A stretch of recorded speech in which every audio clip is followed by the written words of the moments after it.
Welcome to Khyati connects. నేను విద్య. తెలంగాణ రాజకీయాల్లో మరో మినీ సంగ్రామానికి కౌంట్ డౌన్ స్టార్ట్ అయింది. అదే పట్టభద్రుల ఎమ్మెల్సీ ఎన్నికలు. ఖమ్మం, వరంగల్, నల్గొండ, అలాగే హైదరాబాద్, రంగారెడ్డి, మహబూబ్ నగర్ ఈ రెండు గ్రాడ్యుయేట్ స్థానాలకు ఎన్నికల నగర మోగనుంది. ఎన్నికలకు ఇంకా 6 నెలల టైం ఉంది కదా అని గులాబీ బాస్ లైట్ తీసుకోవట్లేదు. ఎందుకంటే రాబోయే అసెంబ్లీ ఎన్నికలకు ఈ అసెంబ్లీ పోరును ఓ సెమీఫైనల్ గా భావిస్తుంది బీఆర్ఎస్. మేధావులు, విద్యావంతులు ఇచ్చే తీర్పుతోనే మళ్లీ తమ సత్తా చాటాలని అధిష్టానం ఇప్పటి నుంచే కసరత్తులు స్టార్ట్ చేసింది. ఇంతకీ ఈ రెండు కీలక స్థానాల్లో పోటీ చేయబోయే ఆ గులాబీ అభ్యర్థులెవరు, టికెట్ ఎవరికి దక్కే అవకాశం ఉంది అనేది ఇప్పుడు చూద్దాం.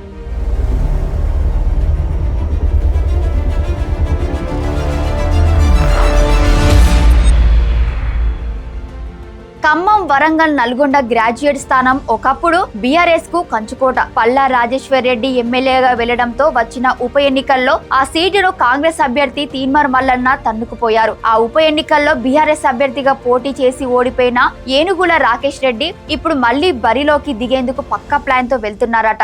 అప్పటి నుంచి అదే నియోజకవర్గంపై ఫోకస్ పెట్టిన Rakesh Reddy competitive exams prepare అయ్యే యువత కోసం ఈ క్లాస్ యాప్ తీసుకొచ్చి వాళ్ళకి దగ్గరవుతున్నారు. జనగామ ఎమ్మెల్యే పల్లా మద్దతు కూడా ఉండటంతో గులాబీ అధిష్టానం మరోసారి రాకేష్ రెడ్డికే టికెట్ ఇచ్చే ఛాన్స్ ఎక్కువగా కనిపిస్తుంది.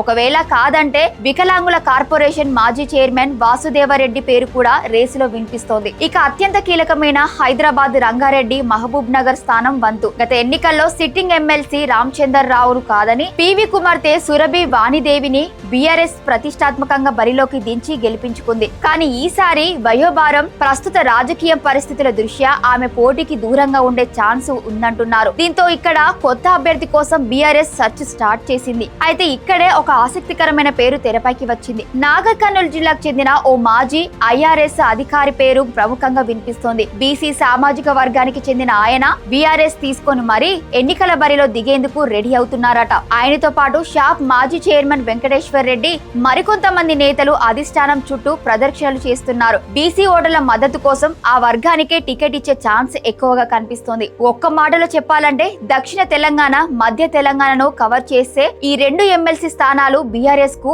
డూ ఆర్ డై లాంటివి అని కూడా చెప్పుకోవాలి. అందుకే అధికార కాంగ్రెస్ పార్టీని ఇరుకున పెట్టేందుకు నిరుద్యోగులు, విద్యార్థులే ఆ విధంగా రేవంత్ సర్కార్ పై అస్త్రాలు సంధిస్తోంది. కాంగ్రెస్ ఇచ్చిన హామీలు ఏమయ్యాయి అంటూ ప్రశ్నిస్తూ యువతను తమ వైపు తిప్పుకునే ప్రయత్నం గట్టిగానే చేస్తుంది. చూసారుగా, ఎమ్మెల్సీ ఎన్నికల కోసం అప్పుడే మొదలైన బీఆర్ఎస్ మైండ్ గేమ్. మేధావులు, విద్యావంతుల ఓట్లతో అధికార పార్టీకి షాక్ ఇవ్వాలని చూస్తున్న గులాబీ దళం ఏ సామాజిక వర్గాన్ని బేస్ చేసుకొని టికెట్లు ఫైనల్ చేస్తుంది?